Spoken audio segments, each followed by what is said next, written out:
Hi everybody, today we'll do something different and I'll be recording this. Today's class is about responsive web apps. Responsive meaning those web apps that can work both on desktop and mobile websites. But in addition to that, I'll also talk about mobile applications. Um, so how does that work? How do we get responsive web apps? Basically through these mobile friendly CSS frameworks, which I'll give some examples today. And after that I'll introduce you to some mobile application platforms. Um, by the way, I hope you're enjoying the meltdown coming through us. Ice is gone, and probably tomorrow you'll be back in school. Um, Let me talk a little bit about the project that's coming up on Tuesday. I hope you all got the message, even if you were in class last time. I uploaded some submission instructions on Piazza, so please go ahead and read those. I opened some accounts on our web server, dutch.mathcs.emory.edu, and we also have database accounts for everybody. So please use those and don't leave it to the last minute to put your projects in there. We need your projects to be completely working in there. We're gonna grade them on that computer. If they don't work on that computer, you're not gonna get a good grade. And also we'll also open them for demoing to people, and people will vote for you. So you want them to work nicely on that computer. And let me know if there are any problems on Piazza. Okay, so today I'll talk about the responsive web apps first.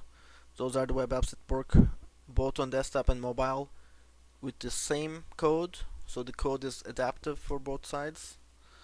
And after that I'll talk about native mobile applications, um, how to write apps basically in iOS and Android, but that's going to be a very quick overview of that process. And I leave it to you to decide what to use, and if you want to use one of those in this in the main project that's coming after this project. First, as usual, I wanna start the class with these surveys, but I'm not there, so you cannot write it on paper this time. So I want you to go on Blackboard and follow the link I created on the course documents and submit survey answers on that interface for me.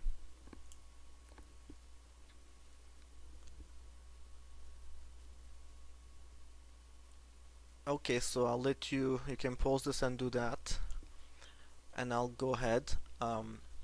Let's start with responsive web design or responsive web applications. And Wikipedia says this quote is basically it's an approach aimed at crafting sites that has an optimal viewing experience for both mobile to desktop. Um, it allows reading and navigation, and you don't have to resize and zoom and stuff. Um, Basically, it adjusts itself to the display that is showing on. Okay, and how do you do that? It's basically three basic principles that mainly is used for this. Um, you set up a grid that's called a proportion-based grid. So you design your website as a grid, and you put the pieces in those grids, and that grid will show up differently in the desktop. For example, in the desktop you'll be able to fit the whole grid, but in a mobile interface maybe you'll break the grid. Uh, you'll make the rows shorter and put more columns. Like the columns will be longer. It will be a longer page, for example. And to get this to work, since we call it proportion based, proportion means you use percentages and relative units.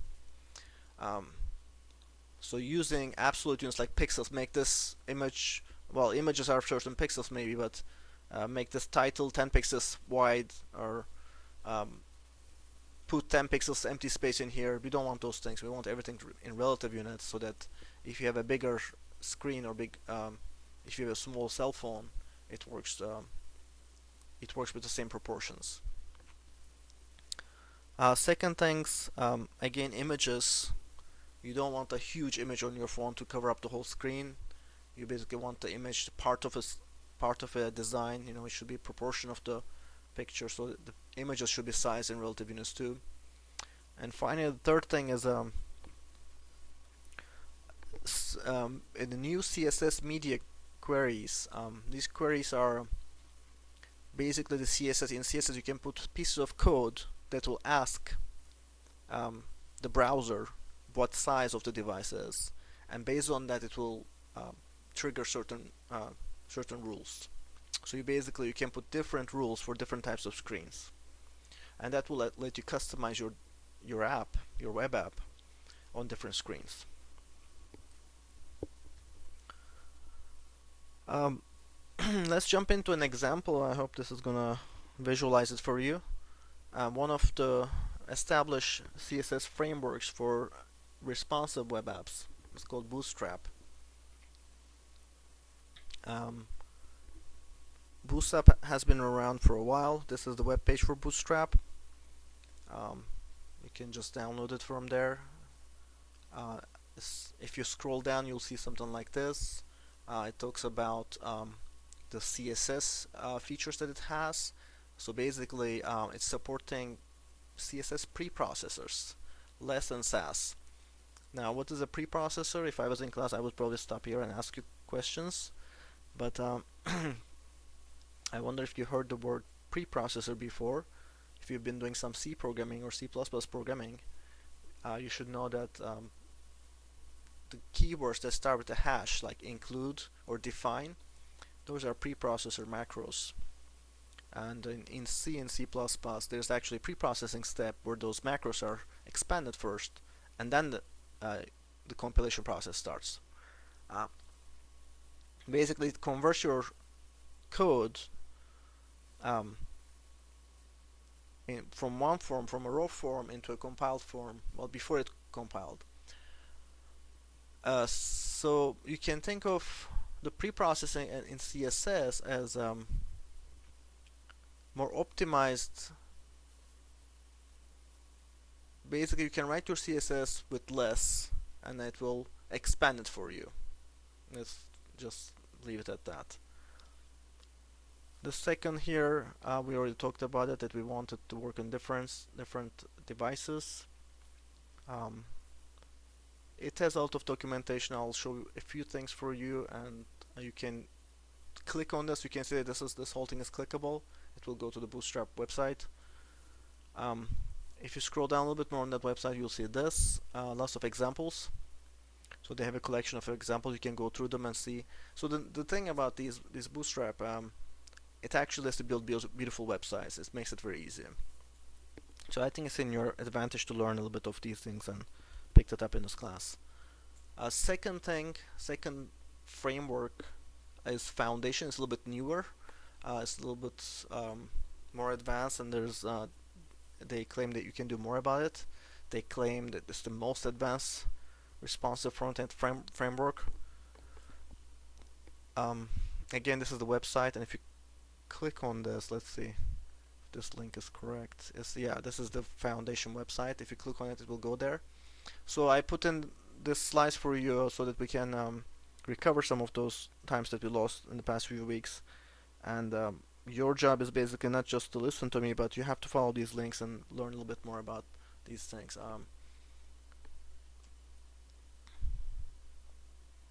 This is a little bit more information about Foundation. So basically, scrolling down on that web page, it gives you the basic features. So they optimize for fast usage. So they want to make sure that the website works very fast on, for example, using hardware acceleration. They also make it easy and fast for you to code the project. They have templates. Again, they're using Sass, libsass. If you remember I'm going back now. I'm going back to here to Bootstrap. Bootstrap was using Sass as well. Going forward again to Foundation. Finally, the last thing in Foundation, they claim that it's easy to learn. So maybe you prefer Foundation to Bootstrap, but you'll have to decide on that. This is the third slide about Foundation. And a little bit more about these features. Again, you can just click on this and you'll be on their website. Clean markup. they're taking mobiles first. Your website will look great on a mobile interface, basically. Customizable and very professional. You can again look at their examples. They have a lot of big names using these tools. So how do you use these things? Is it very complicated? No, actually not. It's basically this is the flow you will go through in your HTML code in the head section. If you remember the head section where you have the title, you do some include commands. So this is an example. So you basically this is for Bootstrap. You include the Bootstrap's CSS document in your head. That means it's going to be available for you from that point on. And there's something else you can do in the head. You can basically say, you can specify. So basically, after you include this, you have their CSS, right? So you can start using their CSS, and this is one of the things they have. You specify a viewport. If you specify this with your device width, so basically by using this, it's gonna query your device and get the device width and everything from there. So it's gonna adjust itself to your viewport. So this is basically one of the initial things you need to do with Bootstrap. So that's how you get started, and then once you have them loaded and adapted to your viewport, you can start using their components. So each of these things are clickable again, and you can go and get more details about them. So each of these, the links that you will go to are very long pages. So they're a single page, but if you scroll down, they're very long pages. So for example, for the components, when you go there, you'll see a lot of HTML components like icons, buttons, drop-down menus, input forms, other things. Also, they have JavaScript, additional JavaScript functionality, and these are jQuery plugins. Now, I know I haven't talked to you about JavaScript, so let's not get into that yet. And we'll have some lectures about JavaScript because JavaScript is really important for web apps. Finally, I want to mention that your website will look very nice and clean after you use one of these frameworks. It will be very, it will be easy to make. It will look beautiful, and it will look great on both desktop and mobile. So why not use these guys? Okay. So let's summarize about responsive web apps. It's basically allows you to get away without writing customized apps for mobile devices. It's one solution for all. You're coding both server and client, right? You're putting the HTML and CSS on the client. You do some stuff over there, and on the server you're doing maybe some caching and some processing. So you control both sides, and you can actually deliver maybe a faster solution than a mobile application. Because if you deliver a mobile application and you put all the work in the mobile app without the server, then maybe the mobile app has to work too much, and then it's slower. So web app can be faster than a mobile app because of that.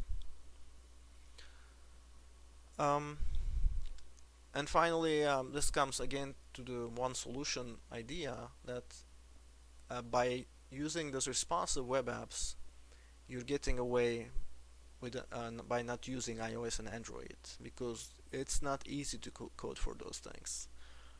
There's licensing problems. You need to learn different languages. They each have different languages, libraries. They have a lot of different versions, and they have a lot of different devices. So there's a lot of compatibility issues that you need to worry about. So by using responsive web, maybe you get away from many of those problems. So you lose some stuff too, of course, because it's not a native app. So yeah, so what would have happened if you directly use a native mobile app? You probably your app will be fast to start. It will be very easily available. It will be a direct access thing in your mobile device. You don't have to start a browser. You don't have to go to a URL. It can be running. It can be always running on a mobile device. It can be activated based on certain triggers, like it will wake you up at a certain time, like an alarm clock, or it will trigger when you enter the classroom, for example, based on your GPS location. On top of that, mobile markets are very established. They make it very easy for you to make money off of them. They're advertised automatically. Like if you make a new app and put it on the market with certain keywords, it will automatically be notify to some certain people. So actually mobile apps, that's what makes the mobile apps very attractive too. Okay, so I will just give a break here.